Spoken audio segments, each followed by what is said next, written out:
అది ఒకవేళ జరిగిన సంఘటనలు అదేమున్నా నాకు తెలుసు, మొత్తం సబ్జెక్టు తెలుసు. దానికి దూత్ పానీ కా పానీ కరుంగా మై బరాబర్. తెలంగాణ మా తాతలు కూడా తెలంగాణ. మా తాతలు కూడా దేని గురించి చర్చ, దేని గురించి మీడియా తాళ్ళు చేయకూడదు అంటున్నా. దాడులు ఎవరు చేసినా చేయకూడదు.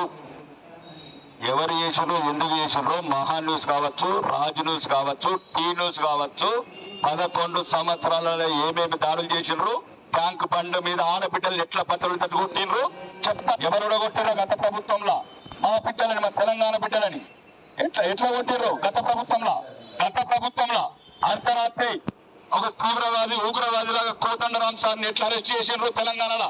మా తెలంగాణ ఎవరు కోదండరాం సార్ అర్ధరాత్రి అరెస్ట్ చేస్తారు 2 గంటలకు. ఇదా రాజ్యం, ఇదా కోరుకున్న తెలంగాణ. మేమనేది ఈ మీడియా మీద ఎవ్వరు దాడి చేయకూడదు.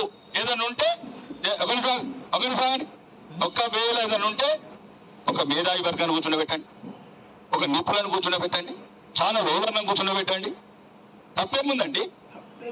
చాలా ఓదర్లను కూర్చుండబెట్టండి. లేదా చాలా ఓదర్సు, అది TV9 కావచ్చు, అది ఏమంటారు ఇది టీ న్యూస్ టీవీ కావచ్చు, అన్ని ఛానల్ ఓనర్స్ కూర్చుండబెట్టండి. ఒక నియమావళి తయారు చేసుకోండి. ప్రతిసారి ఆంధ్రోడు ఏం చేశారు గత ప్రభుత్వం? ఆంధ్రోడుతున్న వ్యాపారం, ఆంధ్రోడుతున్న 1000 కోట్ల అవినీతి.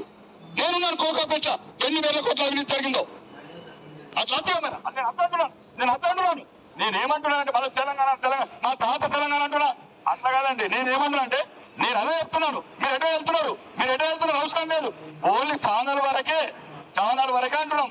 ఛానల్ మీద దాడి మళ్ళా భయపెట్టినట్లు ఉండకూడదు. పత్రికలని కళాలని ఎవరు భయపెట్టకూడదు. ఏదైనా తప్పు జరిగితే సరిదిద్దుకుందాం, అన్ని ఛానళ్ళని కూర్చుని పెడదాం. అట్లాగాని బెదిరించడం అనేది మంచిది కాదు. అది తెలంగాణ సంస్కృతి కాదు.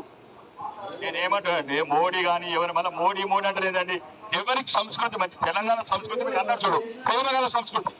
ప్రేమ ఇది తెలంగాణ అంటే. ఇప్పుడు చెప్పారు కదా పనుల గురించి, ఇట్లా బెదిరించే రాజకీయం కాదు. నేను చాలా నేను వేరే అంటే అన్న ఒక్క నిమిషం అన్న. నేనేమంటున్నాను, నేను ఎవరినో నేనేమంటున్నాను బెదిరింపు. ఒక్క నిమిషం ఆయన మళ్ళా వీళ్ళందరికీ నేను రోజు టీవీలలో చూస్తా. నేనేమంటున్నాను మళ్ళా దాడి ఇంకా జరుగుతుంది అంటే భయపెడితే కళలు భయపడకూడదు. కళలు భయపడతాయి. ఒక నిమిషం ఆగండి. సామాన్యుడు ఒక్క నిమిషము. తెలంగాణలో నీ వెర్షన్ చెప్పు. నేనే లాస్ట్కి ఏమంటున్నాను, ఛానళ్ళని బెదిరించడం కరెక్ట్ కాదు. ఏదైనా ఉంటే ఇంటలెక్చువల్స్ మీటింగ్ పెట్టండి, ఎడిటర్స్ మీటింగ్ పెట్టండి. మీరు కూడా ఒక నియమావళి తయారు చేసుకోండి.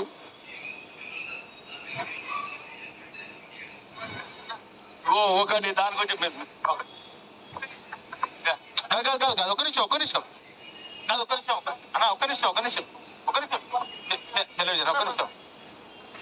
నిమిషం సీనన్ కాదు. ఇప్పుడు రాకేష్ రెడ్డి గారు 2 విషయాలు చెప్పారు. ఒకటి దాడులు చేయొద్దు, 2 సర్దిద్దుకోవాలి మీడియాను కూడా.